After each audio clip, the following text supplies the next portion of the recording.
G'day and welcome to ReDriven. Now, like Mel C being the least popular Spice Girl, the third generation STI has arguably been the least popular of all of the hot Subaru Imprezas. But in saying that, fans of the third generation STI actually claim that now these are no longer new, they actually offer the best bang for your buck and they're genuinely a joy to live with on a daily basis. But in saying that, listen to any non-Subaru fans and they'll just tell you that this thing is a head gasket issue waiting to happen and it's completely overrated. So which is it? Are these an awesome and iconic performance car worthy of the fans' accolades? Or is it just a dud? Like, what actually goes wrong with them? What do they like to live with on a daily basis? What do they cost to own and maintain? But most importantly, should you buy one? Let's find out.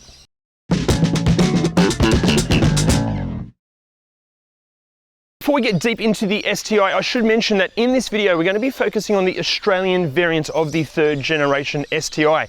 If you're not watching this from Australia or you're just after information on Imprezas and WRXs in general, don't fret or panic because everything we're going to be going over should relate to STIs and even Imprezas and WRXs in your local market. Also, to keep this video as objective as we possibly could, we've reached out to multiple Subaru and STI owners groups. We've spoken to Subaru specialist mechanics and technicians. We've read through customer satisfaction surveys, reliability reports, online forums, a whole bunch of stuff. So this video is like the culmination of all of that stuff. Actually, speaking of owners groups, I've got to say a massive shout out to the owners groups that we've joined because those guys have been phenomenal in offering advice and help for this video. So owners groups, thank you so much. Okay, so this generation STI landed on Aussie shores in 2008. Initially as only a hatchback, and it came in two different trim levels. However, there were some pretty major upgrades that came in 2010. But look, for an overview of the life cycle of this particular car, here's me doing a voiceover. Initially available as a 5-door hatchback, the STI was instantly recognisable from its WRX and more consumer-focused Impreza siblings thanks to its pumped guards, more extroverted body embellishments and chunky rims. But under that aggressive styling came 23% more power than the base model thanks to modifications and tuning to the 2.5-litre flat-4 turbocharged engine, a toughened 6-speed manual transmission, variable torque splitting that could send up to 65% of the available power to the rear wheels, performance brakes, suspension upgrades, and loads more performance-orientated equipment. As far as trim levels go, Australia received a standard STI, if you can call any STI standard, and a higher trim level called the Spec R, which for the extra financial outlay came equipped with more heavily bolstered Recaro seats, an electric sunroof, leather interior trim and upholstery, satellite navigation, and lightweight 18-inch BBS wheels wrapped in premium performance rubber.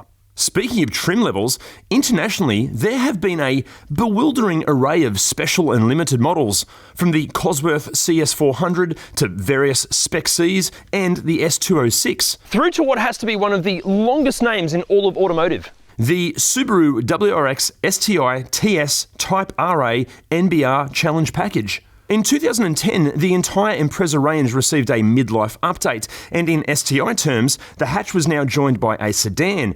Both body styles received some cosmetic and interior trim updates, and the levels of tech were increased. Plus, the suspension was tweaked and improved both in terms of sheer ability and comfort. But it still wasn't like comfy or luxurious. And the option of a 5-speed automatic transmission was offered. However, the self-shifter will be down on torque versus the 6-speed manual. Now look, we'd love to go over every specific detail of every model and upgrade and all that sort of stuff, but we'd be here for hours, it would get boring. The thing is, but we have gathered all of that information and we put it in our incredibly handy and totally free ReDriven cheat sheets. Our cheat sheets are invaluable as they provide a full breakdown of the car's model range, its common problems, what you need to look out for before handing over your hard-earned cash, how much of that cash you should be handing over, and so much more. Check it out at redriven.com or in the link below. Now guys, if you already own one of these things or you're like some sort of an STI expert and you've noticed in this video that we've missed something huge, please let us know in the comments. Obviously, we're going to do our best to cover as much as we can about the car, but yeah, if we miss something major, let us know in the comments. Okay, so how's the exterior? Well, look, personally, I love these things, especially in hatchback form. I know like some people do prefer the sedan with the big wing. Big wings, just they're not really my thing, but I love that this thing sort of it flies under the radar a little bit more than the sedan, even when they're modified just a little bit. Also, come on, who doesn't love pumped arches? Sexy. But it's not all good news with the exterior, at least with some of these. See, because these are bloody quick, we'll get to what they're like to drive in a little bit, and they have a copious amount of grip and ability, and those that like to buy these generally appreciate power and grip and general performance car ability.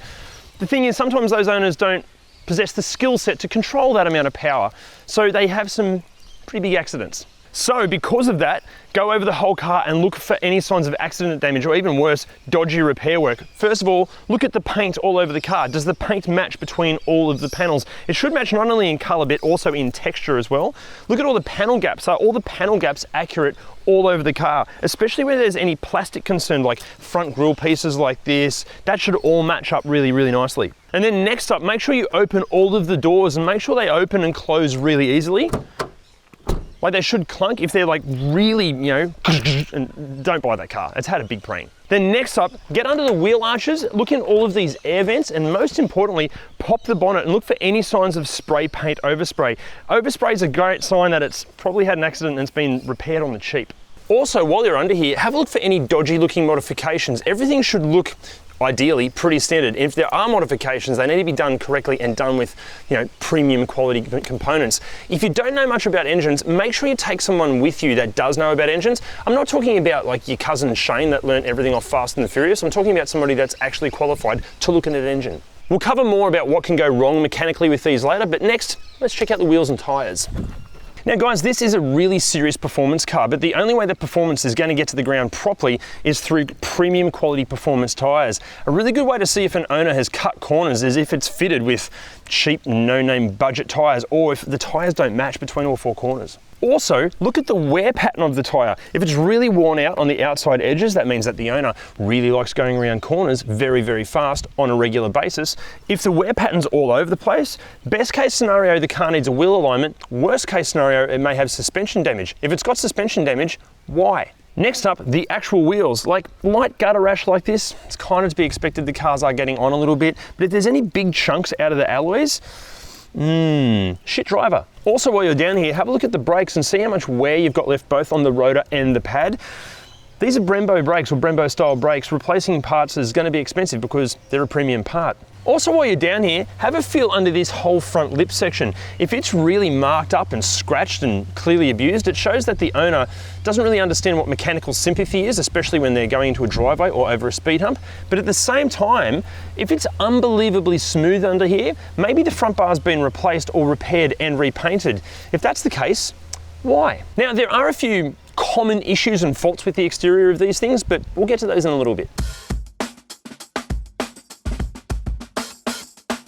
Okay, so how's the interior? Well, look, there was a fair bit of moaning about the design and the materials used in these when they were brand new, and now that it's used, look, it's not horrible, but it's certainly not all that impressive either. Like all the switchgear, it can just feel, I don't know, just a little bit on the cheap side, and this kind of metallic finished painted plastic certainly doesn't do anything. This looks a bit shit as well. I also don't like the fact that there's three different kind of painted surfaces here. Like that's light silver, this is like a darker metallic silver, this is like a kind of a black. I think these are supposed to be the same, but they don't look exactly the same.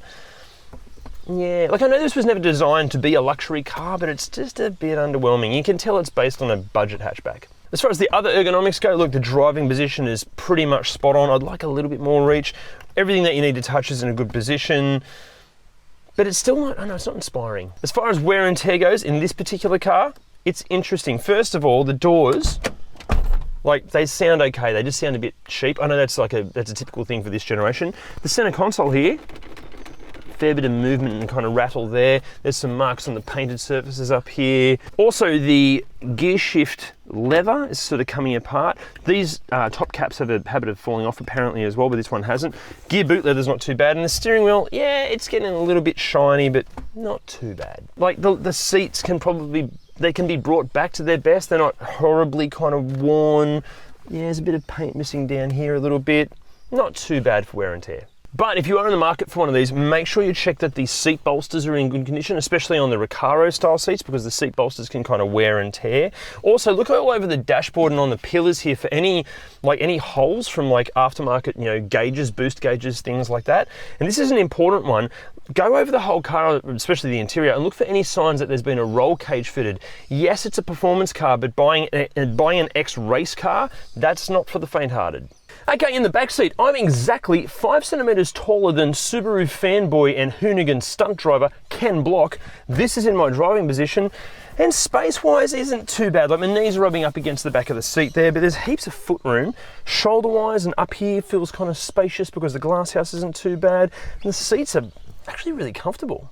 Wear and tear wise, not too bad. Granted, this car normally has like some seat covers on here because sometimes the owner's dogs are hanging back here, so the seats are in great condition. Backs of these seats, really good as well. But there are a few little marks and scratches on the plastic of the doors, and the door cards are a little bit scratched up, but overall, wear and tear in the back, not too bad. Only because of lots of scratchy plastics. Okay, so how's the tech? Well, look, this car is from a generation where even technology didn't really know what it was or what it was supposed to do, so don't go expecting anything like Apple CarPlay or Android Auto fitted as standard. That's not going to happen. That is easily remedied, but just fit an aftermarket head unit of some sort or infotainment system, because that's just a standard double DIN unit, so you can get that replaced. But for an overview or what tech to expect, here's me doing another voiceover. The minimum tech that you can expect will include a 10-speaker stereo, climate control, a multi-function screen, multi-function steering wheel mounted controls, and selectable driving modes that aim to maximise power delivery to all wheels depending on what mode is selected. Also, satellite navigation, or GPS, could be fitted as an optional extra. But it is terrible, so just use your phone or even ask a stranger. That's going to be a better option. But for which STI gets what levels of tech, just jump on ReDriven.com and check out that cheat sheet, or click on the link in the description below. So, is it practical? Well, being a hatchback in the boot, yes, it's actually pretty comfy back here. Plus, these seats can fold completely flat, so yeah, in the back, very practical. And practicality in the second row, you've got a little cubby hole here. You've got some actually pretty decent sized door bins for back doors like that. Something just landed on the roof, hope that's okay. You've got some funky little flip out cup holders here. Oh, and you've got a ReDriven Subaru Impreza WRX STI 2008 to 2014 script, specifically that behind the passenger seat. That's it for practicality in the back seat. And practicality up front, you've got some door bins with like a bit of a spot for a water bottle there. You've got a spot to store your filth and dust and what appears to be dog hair down here. You've got a perfect size spot for your phone and coins and stuff under there. You've got 2 cup holders hiding under here, which I think are removable so you can wash them, or maybe that's just broken. Who knows? Close that. There's some storage under here, and there's the glove box, which is an okay, let's only call that an average sized glove box. And I think that's it. There's nothing under the seats, nothing up there. There's no spot for sunglasses here. I think that's it for practicality. Okay, so what goes wrong with these things? Well, we're going to get to the mechanical stuff in a little bit, but let's start with the exterior. Okay, the paint, obviously first up, make sure it hasn't had an accident and hasn't been repainted or anything like that. But there are some reports that if these haven't been cared for, because the paint is on the thin side, it can fade and in some cases even like crack and peel off. There are some reports that these gas struts are running out of gas and sort of failing and trying to decapitate you when you open the boot. Super easily fixed, but. Okay, common faults and problems inside. There are a few reports that some of the bolts in the seating rails can come loose, so when you're adjusting the seat back and forth or whatever, it can get a bit rattly. There are, and this is concerning, there are some reports that the spot welding around the footwell, like near the firewall, near the pedal box down there, is quite weak, and it can contribute to the clutch pedals squeaking. There are the typical reports, this generation of Impreza in general is guilty for this, that. Yeah, the interior can be susceptible to quite a few rattles and squeaks. We'll cover that when we drive it. And there are loads of reports that these infotainment systems are a bloody nightmare to use and just a complete letdown. But as I said in the tech section, update it, get some Apple CarPlay and Android Auto happening with an aftermarket system. Also, in the research that we did, we've learned that the 2008 model STIs are 5 times more likely to have common problems and faults and issues. There are 5 times more complaints about 08 models than any other generation of this, or any other year of this particular generation. So if you are in the market and you're looking at an 08, go over it thoroughly. Now, before we get into mechanically what can go wrong with these, can I ask a favor? Can you hit the like, subscribe and bell buttons if you're enjoying this video? And if you're enjoying ReDriven in general, can you share ReDriven with your mates as much as you can? Because the more you hit those buttons and the more you share our content, the more of this stuff we can make, and that's all we want to do. Now, mechanically, what goes wrong with these? Look, I'd love to tell you, but the problem is I'm not a qualified mechanic. but Jim is. This is one of those cars where your ownership experience can be hugely affected by the previous owner. See, if the previous owner was gentle on the car and had it serviced regularly, well, it might be all unicorns and rainbows. But if the previous owner drove it as intended and maybe did a few track days and maybe did a few questionable mods, then it can be a completely different story. Broken pistons, broken engine blocks, big end bearings and head gaskets are all common problems in engines that have been pushed too hard or have been tuned poorly. And a lot of them out there have been modified. So if you're looking at one, ask to see invoices. If it has been tuned, make sure it's been done by a reputable tuner and make sure the parts on it are all a good known brand. The day-to-day servicing costs on these are not cheap either. Although they do have a reasonable 12,500 K service interval, the 112,000 K major service and the 125,000 K major service, which is the timing belt service, they can be eye-wateringly expensive. Come to think of it, they are probably, actually no, they are definitely the most expensive Japanese domestic car to properly service and maintain. Thankfully, the 6-speed transmission in these things is much stronger than the earlier models. In fact, the 6-speed transmission conversion is a really popular upgrade for the earlier models. Steering and suspension bits are probably on par with most other cars, but the Brembo brakes are a bit more expensive than most, and they do wear out quickly if you drive it hard and especially if you do track days. Look, put simply, and this is a no-brainer, there is a direct correlation between the reliability and the amount of modifications done. Bog stock standard grocery getter, pretty good. Heavily modified, it's going to bust your balls and your significant other is probably going to hate it. Okay, so is it safe? Well, yeah. Like, Subaru's symmetrical all-wheel drive system is inherently safe, and these did receive a 5-star NCAP safety rating when they were tested, but that was like years and years ago. But for an overview of what safety features you can expect, here's me doing another voiceover, but this time I'm going to do it in the style of a rally co-driver. Standard safety features include performance brakes featuring ABS and traction control when slippy, plus dual front and side head airbags for after jump, don't cut, into caution for brake assist, into electronic stability control, into electronic brake force distribution, immediately into off-camber entry, followed by hill holder for crest.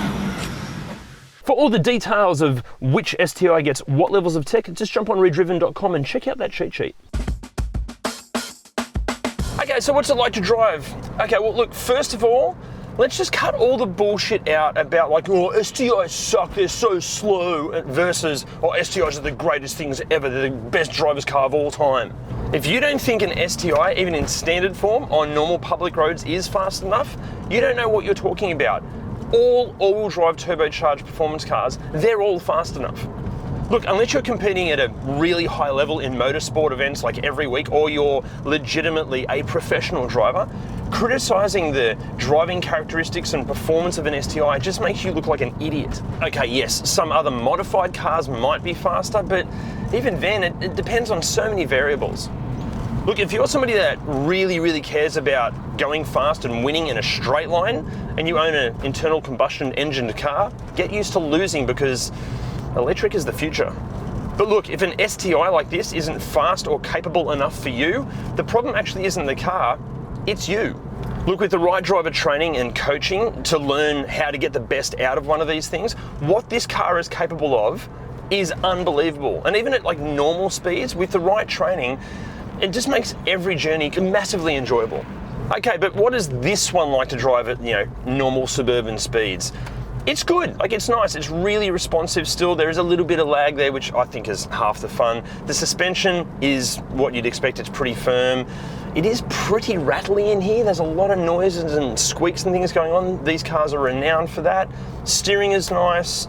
Gearbox is fantastic, that's super enjoyable to use, nice and short and notchy, I love that. Again, like even at normal speeds, this is a really enjoyable car to drive, but then the harder you push it and the further you go, the more it comes alive and the more feedback you get. This is pretty much not modified. I just don't think it needs it. But if you are test driving one of these, there are a few things you definitely need to check. First up, is the steering nice and smooth? It should feel connected, it shouldn't feel vague at all, there shouldn't be any dead spots in the movement. Okay, look, yes, obviously there are going to be rattles and squeaks, but how excessive are those rattles and squeaks? If it sounds like a box full of maracas, that's not a good sign. Little light rattles like this one, completely fine. How does the shift pattern feel? Like getting back into first from, say, second, or even into reverse when you first started up, that could be a bit of a challenge. That's totally normal. But if there's lots of like crunching and grinding when you're changing gears, not a good sign. Next up, how does the clutch feel? It should feel firm, it shouldn't be too light, and also make sure you check for clutch slip. So find a hill, put it in a higher gear, and just feed the power on, and you shouldn't hear or feel like any clutch slip at all. And this is really important. Get it into second and give it the beans. From about 3200 RPM, it should just pin you to the back of the seat, but also feel what that power delivery is like. It should be smooth and linear. If there's any like hesitations or anything like that, again, not a good sign. Also, when you do that, check for any smoke in the rear view mirror. Not smoke in the rear view mirror, smoke coming out the back of the car that you can see in the rear view mirror. Any signs or plumes of smoke coming out the back under acceleration? Bad. Also check the brakes, get it up to, on a freeway, get it up to a higher speed and just lightly start applying the brakes and feel for any vibration or any kind of rubbing like that. And also just only touch the steering wheel lightly under braking and just see if it pulls to one side or the other. The brake should be smooth and accurate and precise. Look, overall, what's it like to drive? It's hugely enjoyable. It is a driver's car. I'm sick and tired of all these arguments between either Evo's better or the Golf R is better or one is faster than the other. They're all awesome. There is no one car that is better. That's all down to subjective things like your taste of what car you like. Have respect for what other people like. These are all fantastic. Pricing here in Australia kicks off from around about $25,000, but a $25,000 STI of this generation is most likely going to need some serious TLC. At the other end of the spectrum, the really mint condition, low kilometre examples, they're asking around about 50 grand. Something like this, a 2013 model in pretty bloody good condition with a bit under 170,000 Ks on it, going to be looking probably around about $35,000 to $40,000. But here's a question for you. With the prices of these things kind of averaging in that sort of mid $30,000 range, would you buy one of these or would you buy a brand spanking new Fiesta ST or maybe Hyundai i20N for the same money? Let us know in the comments. Oh, and for international pricing, here's a graphic.